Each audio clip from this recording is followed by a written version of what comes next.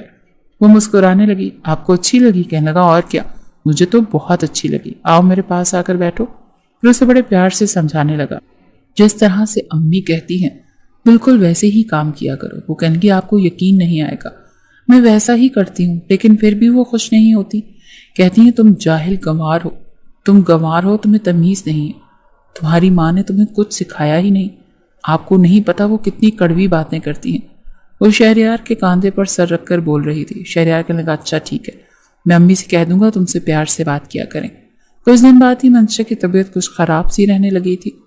رات کو جب شہریار اس کے قریب آنے لگا تو کہنے لگی پلیز میرے قریب مت آئیے گا، میری طبیعت ٹھیک نہیں۔ کہنے لگا تو میں کیا کروں، میرا تو موڈ ہے نا، دیکھو مجھے پریشان مت کیا کرو، جانتی ہو جب مرد بے حد تھکا ہوا ہوتا ہے اور فرسٹریشن کا شکار ہوتا ہے تو اس کی فرسٹریشن عورت ہی دور کرتی ہے، عورت کی قربت اسے سکون بخشتی ہے۔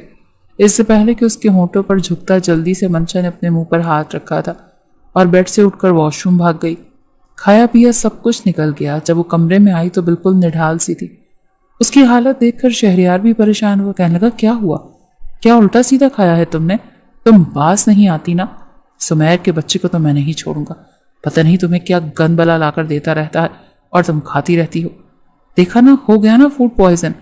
وہ اسے ڈاکٹر کے پاس لے گیا، اس کا بی پی لو تھا، لیڈی ڈاکٹر نے ڈرپ لگوانے کے لیے کہا، ساتھ میں چند ٹیسٹ لکھ دیے، لیکن جب اس کی رپورٹ آئی تو شہریار کو اپنے کانوں پر یقین نہیں آ رہا تھا، کیونکہ منشا پریگننٹ ہو چکی تھی۔ اس خبر نے تو رضوانہ بیگم کو بھی خوش کر دیا، اس کے دونوں بھائی بے حد خوش تھے اور چھوٹا والا تو زیادہ ہی خوش تھا، کہنے لگا اب میں چچا بن جاؤں گا، جب میرا کوئی بھتیجا بھتیجی آئے گی تو پھر میں اس کے ساتھ کھیلا کروں گا، اسے گود میں اٹھاؤں گا۔ لیکن منشا کچھ گھبرائی سی تھی، چند دن اپنی والدہ کے پاس رہنے چلی گئی، اس کا بہت خیال رکھ رہی تھی، لیکن شہریار میں اتنا صبر نہیں تھا، اپنا کمرہ اسے منشا کے بغیر برا لگ رہا تھا، اسی لیے 3-4 دن بعد ہی اسے اپنے پاس لے آیا، لیکن اس کا بہت خیال رکھ رہا تھا۔ وہی مہینہ بسنت کا بھی تھا اور عمیر اتنی ساری پتنگ بھی لے کر آیا تھا۔ یہ دیکھ کر منشا کے منہ میں بھی پانی بھر آیا، کہنے کی عمیر میں بھی اڑاؤں گی۔ وہ کہنے لگا ٹھیک ہے بھابھی، شام کو میں چھت پر جاؤں گا، آپ مجھے چائے دینے کے بہانے آ جائیے گا، پھر ہم دونوں پتنگ اڑائیں گے۔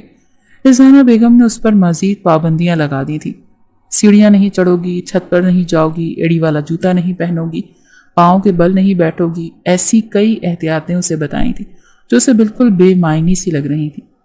وہ بس یہی سوچتی تھی کہ پتہ نہیں ان کو کیا ہے، ہر وقت میرے سر پر سوار رہتی ہیں، یہ مت کرو، وہ مت کرو، ایسا مت کرو، ویسا مت کرو۔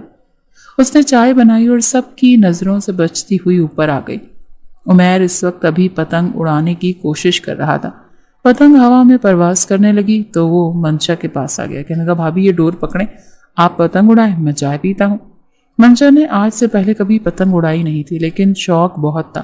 اس نے ڈوری پکڑی، لیکن ہوا کا بہت زور تھا، اس سے پتنگ کنٹرول نہیں ہو پا رہی تھی، لگ رہا تھا کہ تیز دھار ڈور اس کے ہاتھ پر پھر جائے گی، لیکن اس نے دونوں ہاتھوں سے اسے پکڑے رکھا، مگر پھر یکدم ہی پتنگ دوسری پتنگ میں الجھ چکی تھی اور جلدی سے اپنی چائے چھوڑ کر عمیر اس کے پاس آ گیا، کہنے لگا مجھے پکڑائیں، آپ ایسا کریں پیچھے کا ڈور کھولیں جلدی سے، میں اسے سلجھانے کی کوشش کرتا ہوں۔ وہ پتنگ دوسری پتنگ سے ہٹانے کی کوشش کر رہا تھا اور منشا ڈور والی ریل پکڑے پیچھے کی جانب جانے لگی اور ڈور کھولنے لگی، لیکن پتہ ہی نہیں چلا کب وہ سیڑھیوں کے قریب پہنچ چکی اور یکدم اس کا پیر پھسلا، پیچھے سیڑھیاں تھیں، ڈور ہاتھ سے چھٹی اور وہ اپنا توازن برقرار نہ رکھ پائی، کلا بازیاں کھاتے ہوئے سیڑھیوں میں گری تھی اور ایک دل خراش چیخ کی آواز پر عمیر نے بھی اپنی پتنگ چھوڑ دی، بھاگا دوڑا سیڑھیوں میں آیا تھا، لیکن وہ بری طرح سے گر کر آخری سیڑھی تک پہنچی تھی، پیٹ میں شدید درد اٹھا تھا،